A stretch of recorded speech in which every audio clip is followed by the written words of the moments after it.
In its day, and I'm talking 8 decades ago, Foreman Field was one of the finest of its kind in the state, maybe on the East Coast. It's hard to imagine how many people filled its stands and fields over the years. I'm sure many of you did. Brian Parsons spent many a day and night there, and he joins us tonight as he remembers the old girl's history. It rose from the dust off of Hampton Boulevard in 1936. A Depression-era stadium, built for $300,000 and named after one of the founders of what was then the Norfolk division of the College of William and Mary, A.J. Foreman. Foreman Field was home to the football team of what we now know as Old Dominion until 1941, when the program was dissolved. In the late 1940s, the Khedive Temple of the Shriners started the Oyster Bowl, an annual college football game that featured teams such as Navy, NC State, UVA, North Carolina, and Georgia. This is film of the 1980 Oyster Bowl between Virginia Tech and VMI. Tech won that game 21-6. In the 1960s and 70s, semi-pro football called Foreman Field home. The Norfolk Neptunes of the Continental Football League drew big crowds, and longtime fans may remember future Oakland Raider Otis Sistrunk laying punishing hits.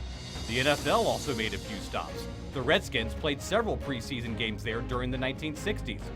The largest crowd to ever jam into Foreman Field? That would be 1974, when 33,000 fans, including some clinging to light poles, packed the stadium to see Crosby, Stills, Nash, and Young on a sweltering summer day.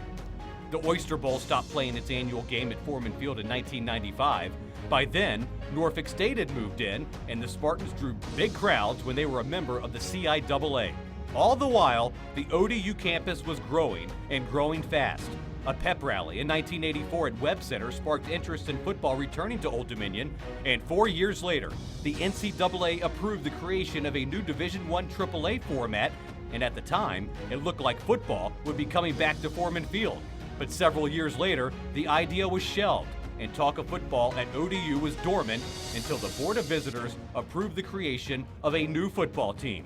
In 2009, football was back at Foreman Field, and for the next 10 seasons, fans witnessed a team being built from scratch as an FCS independent to a playoff team in the CAA, an FBS independent, and then a member of Conference USA. Here's my personal top 5 moments of ODU 2.0 at Foreman Field.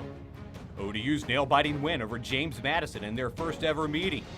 Taylor Heineke's NCAA record-setting mark of 730 passing yards in ODU's 64-61 win over New Hampshire.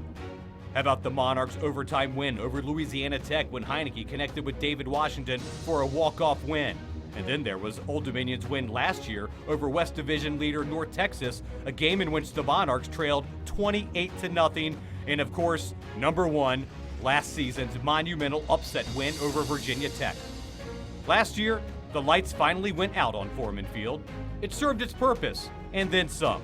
And now it's time to look forward to the next chapter of Old Dominion football, and now SB Ballard Stadium. I'm Brian Parsons reporting.